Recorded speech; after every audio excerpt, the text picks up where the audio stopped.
Welcome to my channel exam pass Bangla. তো আজকে আমাদের যে ক্লাসটা হবে সেটা হচ্ছে কিভাবে আমরা ইন্টারভিউ এর জন্য প্রিপারেশন নেব SLST.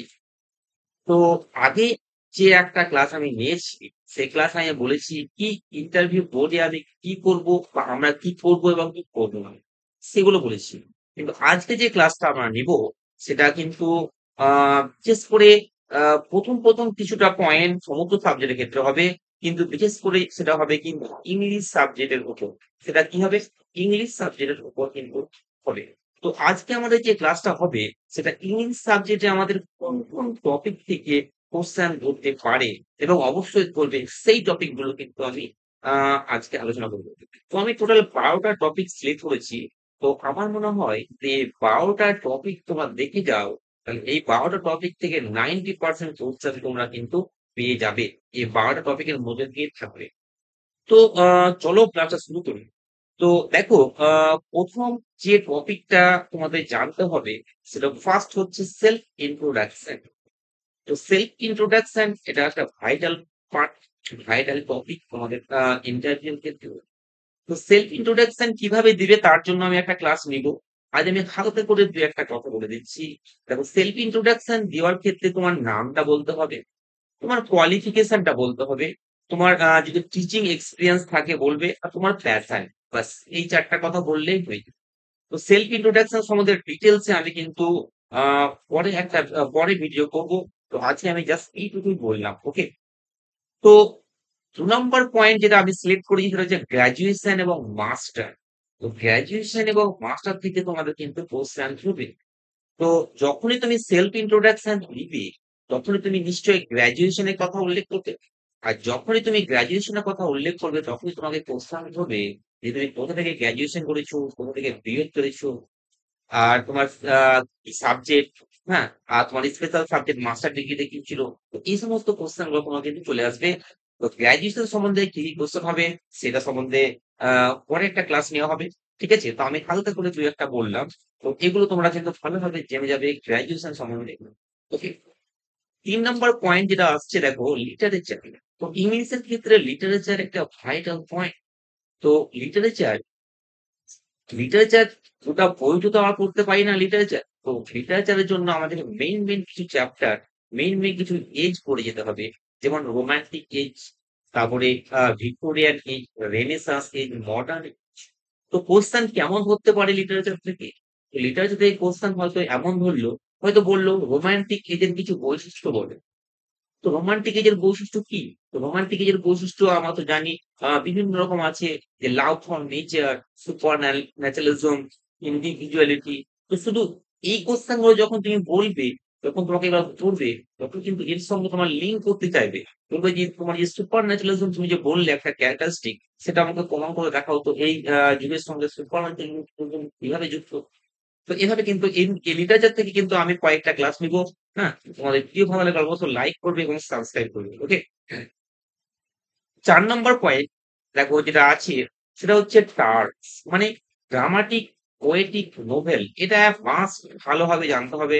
Dramatic, poetic, novel terms কিন্তু তোমাদের জানতে হবে। টার্মস কিন্তু ২ ১ টা ধরবেই। যেমন ড্রামাটিক টার্মস প্রচুর আছে। যেমন হচ্ছে তোমার ড্রামাটিক আইরনি, ক্যাথারসিস, হ্যাঁ? এই সমস্ত গুলো যেমন আছে। পোয়েটিক টার্ম যেমন আছে প্যানথেসিস, আ কমেডি, হ্যাঁ সরি, আ আ পোট, লিরিক্স, এই সমস্ত যেগুলো আছে, এগুলো নিয়ে আমি একটা ক্লাস নেবো। ড্রামাটিক, পোয়েটিক এবং নোবেল টার্মস নিয়ে একটা ক্লাস নেবো। এখানে ডিটেইলস কিন্তু বলবো। তোমরা এই ড্রামাটিক টার্মস একটা টপিক, এটা কিন্তু মনে রাখবে। ওকে? ড্রামাটিক, পোয়েটিক কতগুলো। ৫ নম্বর যেটা আসছে দেখো, ফিগার অফ স্পিচ। তো ফিগার অফ স্পিচ এমন কোন ইন্টারভিউ নাই টিচারের ক্ষেত্রে যেখানে ফিগার অফ স্পিচ হয় না। ফিগার অফ স্পিচ প্রত্যেকটা ইন্টারভিউ এ কিন্তু তোমাকে ফিগার অফ স্পিচ করবেই। সে তুমি টিচারে না হয়ে যদি তুমি ইন্টারভিউ দিতে যাও, ফিগার অফ স্পিচ করবে। তো ফিগার অফ স্পিচ কেমন করে ধরবে? তো ফিগার অফ স্পিচ তোমাকে সমস্ত ফিগার অফ স্পিচ দেখে যাওয়া দরকার নেই। মেইন ফিগার অফ স্পিচ গুলো দেখে যেতে। হয়তো তোমাকে বললো যে তোমার একটা প্রিয় কবিতার নাম বললো। সেই কবিতা থেকে তুমি বললো, হয়তো একটা লাইন তুলে বললো এখানে কি ফিগার অফ স্পিচ ইউজ হয়েছে। এরকম ধরে নিতে পারে। তো বিশেষ করে তোমরা আ সিমিলি, মেটাফর, স্নেকডকি, মেটোনমি, হ্যাঁ? এই যে সমস্ত ইম্পোর্টেন্ট ক্যাশ মাস, হাইপারবোল যে সমস্ত ইম্পর্টেন্ট যে সমস্ত ফিগার অফ স্পিচ আছে সেটা খুব ভালোভাবে বুঝে যাবে, দেখে যাবে। অবশ্যই আমি এটা নিয়ে একটা ক্লাস নিব।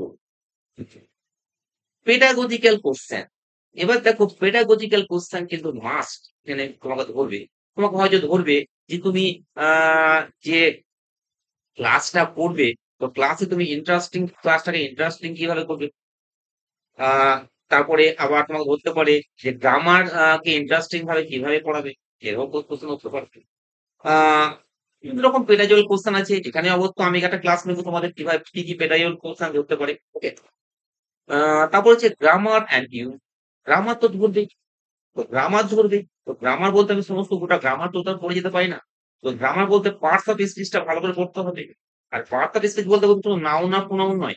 নাউন, প্রোনাউন, ভার্ব, অ্যাডজেক্টিভ সমস্ত কিছু ভাবে পড়তে হবে। যেমন আমাকে একটা ইন্টারভিউ এ গ্রামার থেকে কোয়েশ্চেন করেছিল যে জিরান এবং পার্টিসিপেল এর মধ্যে ডিফারেন্স টা বলো।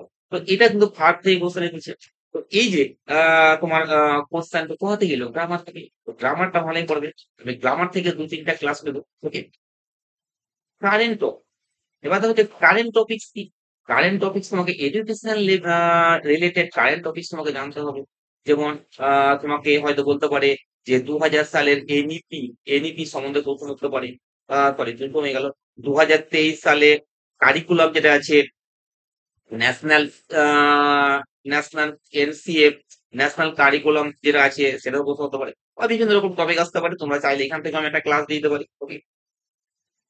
তারপর দেখো ৯ নম্বর আমি দিয়েছি in which names get literary persons known. দেখো বিখ্যাত যারা পোয়েট, যারা প্লেরাইট যারা আছে তাদের কিছু কিন্তু ইম্পোর্টেন্ট নেম আছে। মানে নেম বলতে তাদেরকে দেওয়া হয়েছে তাদেরকে পুরস্কৃত হিসাবে আরকি। যেমন ওয়ার্ডসওয়ার্থকে বলা হয় পোয়েট অফ কি? ওয়ার্ডসওয়ার্থকে বলা হয় poet of sorry poet of nature বলা হয়। কিটসকে বলা হয় পোয়েট অফ বিউটি। আ এরকম তো যেমন আছে। আবার তোমার শেক্সপিয়ারকে বলা হয় বার্ড অফ অ্যাভন বলা হয়। এই যে সমস্ত আছে এগুলো ধরতে পারে যে পোয়েট অফ বিউটি কাকে বলা হয়? কোন কবিকে বলা হয় পোয়েট অফ বিউটি? ওকে? তো এ ধরনের কোয়েশ্চেন আসতে পারে। ১০ নম্বরে আমি লিখেছি classroom management. Classroom management vital question একটা থাকবেই। ক্লাসরুম ম্যানেজমেন্ট কোয়েশ্চেন কেমন হতে পারে? তো হয়তো তোমাকে বলতে পারে একটা ক্লাসের মধ্যে স্টুডেন্টরা খুব গন্ডগোল করছে, তুমি সেটাকে কিভাবে ম্যানেজমেন্ট করবে? বা তোমাকে একসঙ্গে ২ টো ক্লাস দেয়া হলো, তুমি কিভাবে ক্লাসটাকে ম্যানেজমেন্ট করবে? তো এভাবে তোমাকে কিন্তু ক্লাসরুম ম্যানেজমেন্ট থেকে কোয়েশ্চেন করে দিতেই পারে। তো এখান থেকে আমি একটা ক্লাস নিব তোমাদের নো টেনশন নিও না। তো ক্লাস সরি 11 নম্বর পয়েন্ট বলছে কিভাবে তুমি ছাত্রদেরকে পড়াবে বিখ্যাত ব্যক্তি যেমন শেক্সপিয়ার কিভাবে পড়াবে, মিল্টন কিভাবে পড়াবে, কোন পদ্ধতিতে পড়াবে, হ্যাঁ? শেক্সপিয়ার ছাত্রদেরকে তুমি কিভাবে পড়াবে? গল্পের আকারে পড়াবে, কিভাবে পড়াবে? এগুলো কিন্তু প্রশ্ন ধরতে পারে। মিল্টন আমি ২ টো নাম দিয়েছি বিভিন্ন আরো কেউ দিতে পারে। তারপর দেখো এইখানে ভাইটাল একটা এর কোশ্চেন ধরেই যে তোমার প্রিয় একজন কবির নাম বলো, একটা ড্রামাটিস্ট এর নাম বলো, নোবেলিস্ট এর নাম বলো এবং তাদের সম্বন্ধে তোমাকে ফুল ডিটেইলস জেনে যেতে হবে এবং কেন তুমি তাদেরকে পছন্দ করো সেটা তোমাকে জেনে যেতে হবে। ওকে? তো এই ১২ টা হলো। তো এই দেখো এই ১২ টা পয়েন্ট আমি আপাতত বললাম। তো ১২ টা থেকে আর বেশি হবে না। এই যে পয়েন্ট গুলো বললাম, তোমার যদি এই পয়েন্ট গুলো ডিটেইলস এ পড়ে বিস্তারিতভাবে জেনে যাও প্রত্যেকটা পয়েন্ট সম্বন্ধে, তাহলে আমি নিশ্চিত 100% তোমরা কিন্তু কভার করে আসবে কোয়েশ্চেন। তো ভিডিও যদি ভালো লাগে অবশ্যই লাইক করবে, অবশ্যই সাবস্ক্রাইব করবে। আর এই ভিডিও গুলো থেকে তোমরা অনেক কিছু জানতে পারবে, আ যেটা তোমাদের অনেক ভবিষ্যতে কাজে লাগবে। তো অবশ্যই লাইক, শেয়ার এবং সাবস্ক্রাইব করবে। Thank you.